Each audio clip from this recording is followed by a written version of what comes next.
पोट कसं आहे? बरं आहे? बरं बरं सर, तुला गरम पाण्यात मस्त लिंबू पिळून देते. हा, त्यापेक्षा माझ्या जवळ थांब. आपोआप सगळं बरं वाटेल. आणि मग थोड्या वेळाने भूक लागेल, त्याचं काय? तुझ्या प्रेमात तहान भूक सगळं विसरलंय. आणि मला तुझ्या भुकेची काळजी आहे, त्यामुळे तुझी सगळी सोय केलेली आहे मी. चल उठ, स्वयंपाकाला लागू दे मला. काय ओरडतोस कशाला? म्हणजे तू आता रात्रीचा स्वयंपाकही करणार आहेस इथे? हा, म्हणजे माझी इच्छा आहे, पण त्या बाबतीत मी तुला थोडीशी सूट देऊ शकेन. म्हणजे जमेल तेव्हा येईनच मी, किंवा सकाळीच करून जात जाईल. नाहीतर एखाद दिवशी नाही जमलं तर आपण बाहेर जाऊ. त्यापेक्षा आपण इन्स्टंट नूडल्स खाऊया का? म्हणजे कसं एकदा घरात परत आलं ना की पुन्हा बाहेर पडावं लागणार नाही.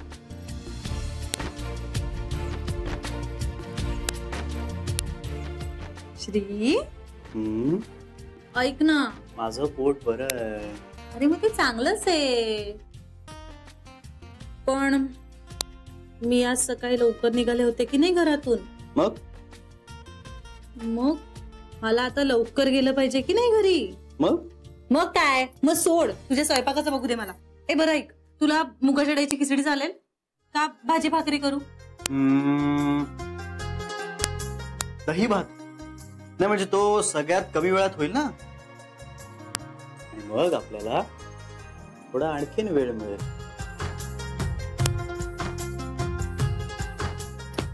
बरं चल सोड.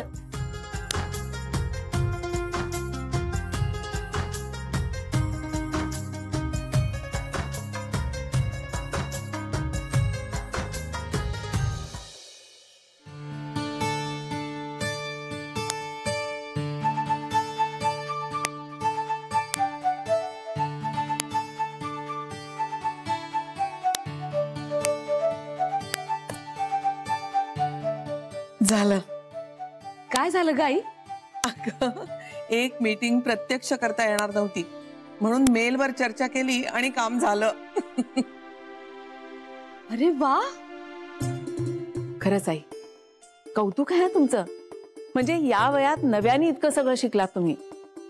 कमाल आहे तुमची, हो की नाही ग बेबी? अगं, ठरवलं ना की सगळं जमतं. ठरवायच्या आधीच आपण घाबरतो, आपल्याला जमेल की नाही, नाही जमलं तर कोण काय म्हणेल. अपयशाला घाबरतो आपण.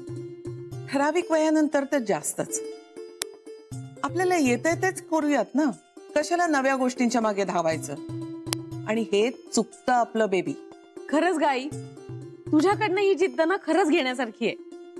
ते मला माहित नाही, पण तुम्ही मुलींनी हे सगळं शिकून घ्यायला हवं. काळाच्या बरोबर राहायला हवं. एक वेगळाच आत्मविश्वास वाटतो बघ. आता हेच बघ ना, सकाळपासून माझं डोकं दुखत होतं. हो, मी विचारणारच होते आई, आता बरं वाटतंय का? अगं, विसरले सुद्धा मी त्याबद्दल. आणि हीच डोकेदुखी मी घरी राहिले असते ना तर तपासण्या, डॉक्टर्स, औषधाची मैलभर यादी हे सगळं नक्की केलं असतं. पण ऑफिसमध्ये गेले, कामात मन गुंतवलं आणि डोकेदुखी कधी गायब झाली कळलंच नाही. दांडगाय बाई तुझा उत्साह आई. बेबी, मी वाईटातून चांगलं शोधायचा प्रयत्न करते. आता हेच बघ ना, श्रीनं ऑफिसमधून अंग काढून घ्यायचं ठरवलं म्हणून मी हे सगळं शिकले. एरवी कशाला या नव्या तंत्राच्या वाटेला गेले असते मी. ऑफिसला जायला लागले आणि नवीन नवीन गोष्टी कळल्या, ऑफिसच्या आणि श्रीच्याही.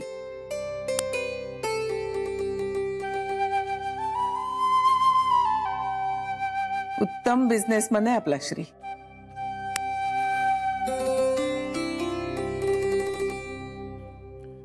हो आई, तू म्हणतच होतीस ना त्यांनी खूप बदल केले म्हणून.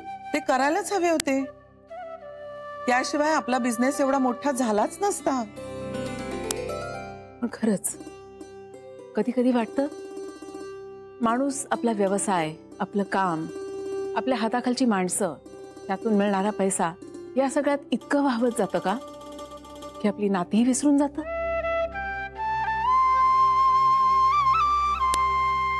नाही नर्मदा, श्रीच्या बाबतीत तसं नाहीये. खूप हुशारीनं बिझनेस केलाय त्यांनी, पण आपलं माणूस पण नाही विसरला. त्यांनी फक्त जुनी नाती जपली नाहीयेत, तर नवीन नाती निर्माणही केलेली आहेत. कंपनीच्या कामगारांसाठी खूप केलंय त्यांनी. अगं त्याच्या नावाची शपथ घेऊन बोलतात लोक. कंपनी बाहेरही खूप उपक्रम राबवलेत त्यांनी. आई, आई तुम्ही हे काय बोलताय? यातलं काहीच माहिती नाही आम्हाला. तेच तर म्हणते मी नर्मदा. अगं मी ऑफिसला जायला लागले नसते ना, तर श्रीची ही बाजू आपल्याला कधीच कळली नसती. आपल्यासाठी तो आपला लाडका, सगळ्यांना सांभाळून घेणारा श्रीच राहिला असता. तो बाहेरच्या जगात कसा वावरतो, लोक त्याला किती मान देतात, हे आत्ता कळलंय मला.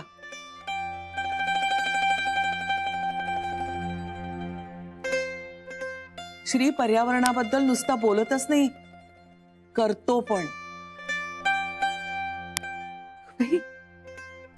म्हणजे अगं 3 वर्षापूर्वी श्रीनं साताऱ्याच्या जवळ 5 एकर जमीन घेतली आणि त्यावर जंगल वाढू दिलंय.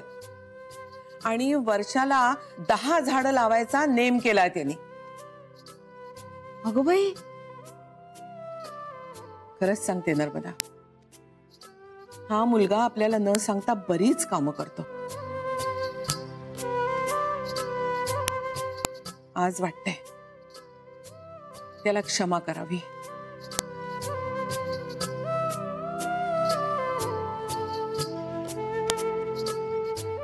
आणि म्हणावं, आता घरी परत ये.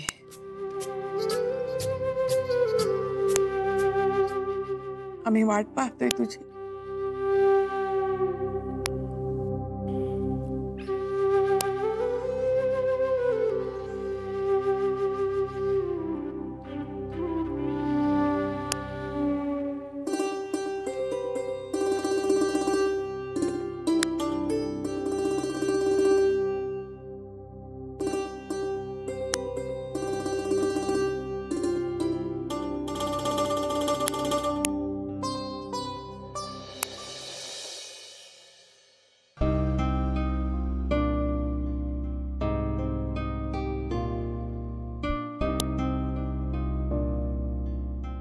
घरी सगळे वाट पाहत असतील ना तुझी? अजून आहे थोडासा वेळ. 1-5 मिनिटांनी निघेन. घे.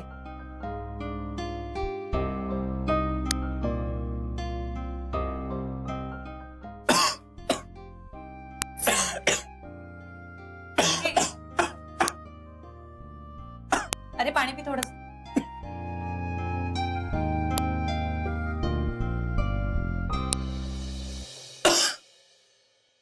आता बरं. आई आठवण काढत असते. रोज ही वेळ झाली की न चुकता म्हणतात, वेळेवर जेवून घे रे बाळा.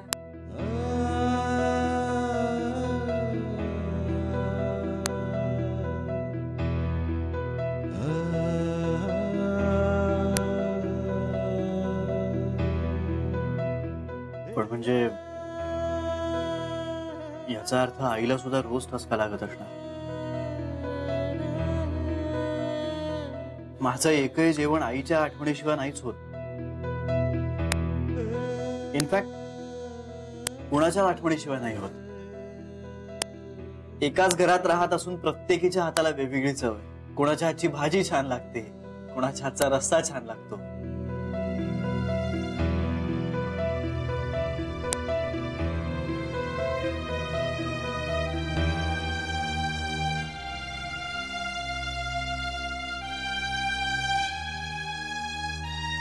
पण माझ्या हातचं दहीभात बेस्ट आहे की नाही?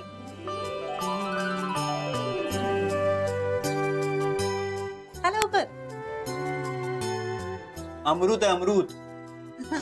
जानवी तुला सांगतो, असं मस्त कालवलेला दही दूध भात मला प्रचंड आवडतो. गोकुळात जन्माला आलायस ना तू. तसंही नवीन घरात सगळ्यात आधी भात शिजवावा असं म्हणतात.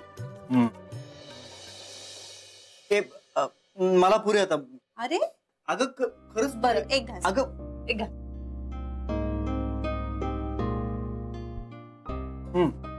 आता मला पुरे, मी तुला भरवतो. बापरे, अगं खायला सांगतोय मी तुला, एवढं घाबरायला काय झालं त्यात? नाव नाही घ्यायचंय, फक्त भरवणार आहे मी. अरे नाही, 5 मिनिटं म्हणताना खूप उशीर झालाय, मला निघायला हवं आता. तू पटकन जेवून घे, मग आपण निघूया. आपण निघूया म्हणजे?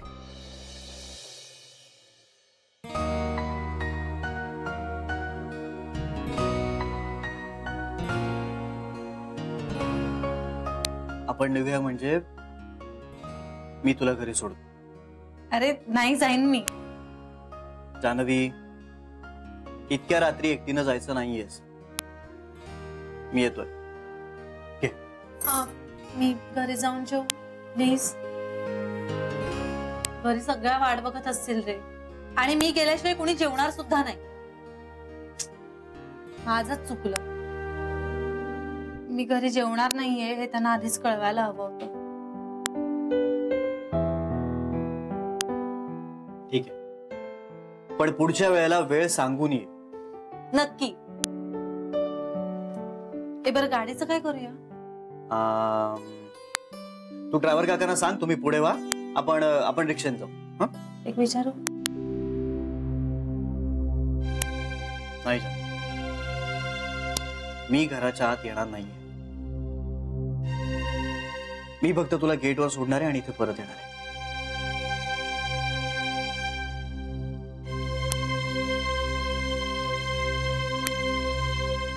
चल, मी आलो, मी हात धुवून येतो.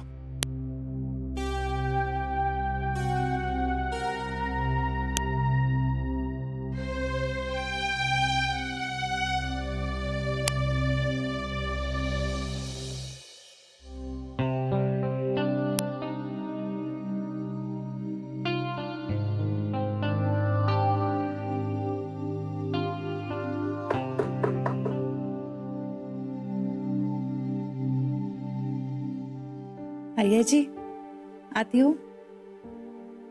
ये.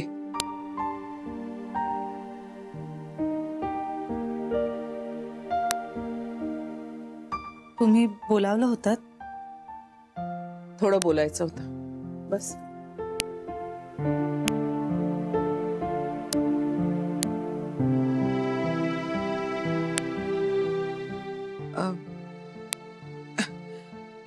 आता मला व्यवस्थित मेल करता येतो. थँक्स. थँक्स काय आय्याजी? अहो मी नसते तर दुसऱ्या कोणीतरी शिकवलं असतं. तुमची शिकण्याची जिद्दच इतकी होती की तुम्ही कशाही शिकलाच असतात. माझी जिद्द का श्रीचं चॅलेंज? काय जास्त मोठं होतं कोण जाणे.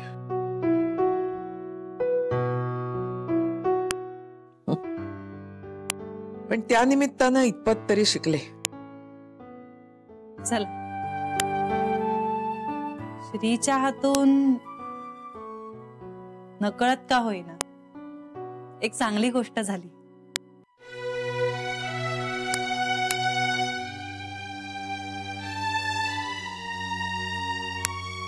श्रीच्या हातून अनेक चांगल्या गोष्टी झाल्यात हे आता मला पटतंय.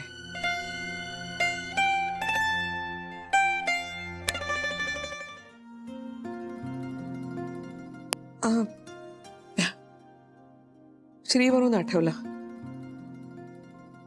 तुझ्याशी फोनवर बोलताना अचानक समोर श्री आला आणि मला तुझ्याशी बोलणं सोडून द्यावं लागलं. सॉरी. आय्याजी, माझ्याशी बोलताना थँक्स आणि सॉरी हे शब्द वापरलेच पाहिजेत का? नाही, तशी फॉर्मॅलिटी नाही, पण मग श्री समोर आला म्हणून तुम्हाला बोलता आलं नाही असं काय होतं? आय्याजी, आय्याजी बोला ना, मला भीती वाटते.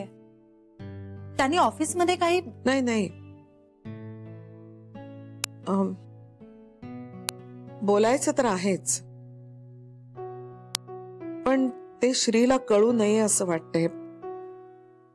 तू कदाचित बोलशील.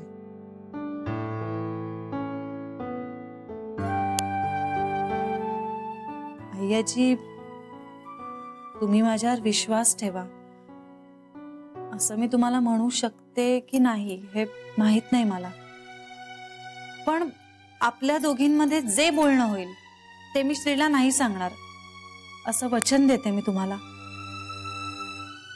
तू आपलं वचन पाळशील अशी आशा करते मी. मी ऑफिसमधून लक्ष काढून घेतलेला आता 5-6 वर्ष झाली आहेत.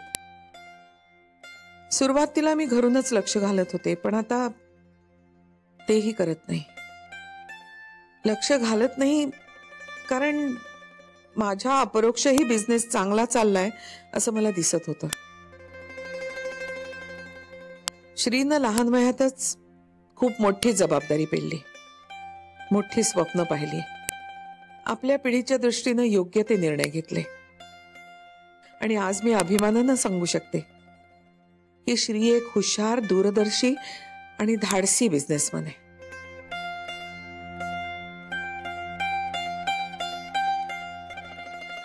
पण आता त्याचीच मला काळजी वाटते.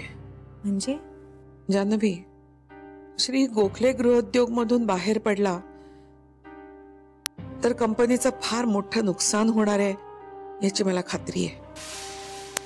माझ्या मनात कितीही जिद्द आणि इच्छा असली तरी मी पहिल्यासारखं अहोरात्र काम करू शकीन का याची मला शंका आहे. त्यामुळे श्री गेल्यानंतर कंपनीचं भविष्य काय याचा मी विचारही करू शकत नाही. पण याला उपाय काय आहे याची?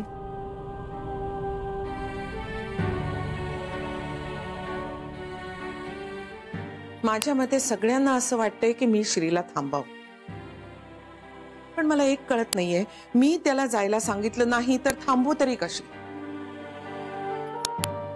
आणि दुसरं, रागाच्या भरात आमच्या वैयक्तिक भांडणामध्ये त्यांनी बिझनेस आणायला नको होता, त्यानं तो आणला.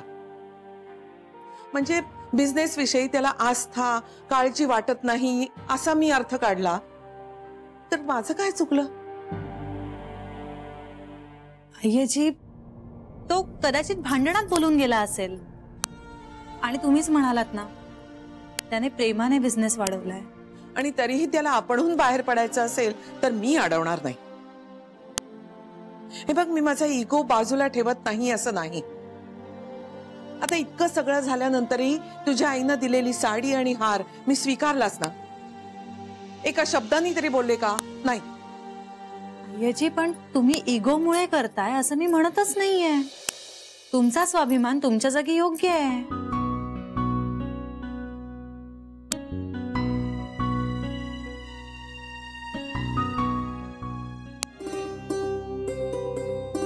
खरं तर तेही मला तुझ्याशी बोलायचंच होतं. तुझ्या आईनं जे परत पाठवलंय ते तू त्यांना नेऊन दे. काय? लग्नातला आहेर होता तो परत घेणं योग्य नाही. अय्याजी, तो आहेर नव्हता. मला माहिती आहे, आईने ते मागून घेतलं होतं. पण देताना गोखल्याने तो आहेर म्हणूनच दिला होता. आणि एकदा दिलेली कुठलीही वस्तू किंवा दिलेला शब्द मी परत घेत नाही. आता दिलंय तर राहून द्या ना अय्याजी. नाही, खरं तर मी तुझ्या भावाकडून घ्यायलाच नको होतं, पण त्याने इतक्या अनपेक्षितपणे मला दिलं की मला विचार करायला वेळच नाही मिळाला. आणि दुसरं, मला त्याच्या समोर हा विषय वाढवायचा नव्हता.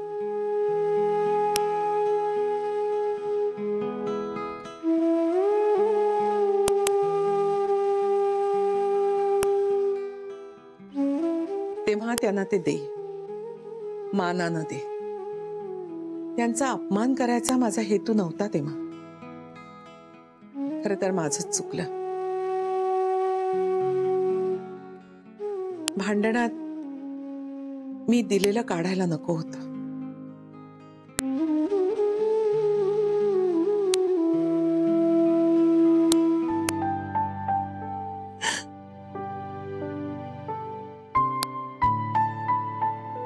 जान्हवी, रडू नकोस. आईजी, सगळेच जण भांडणात मनात नसलेल्या गोष्टी बोलून जातात का हो?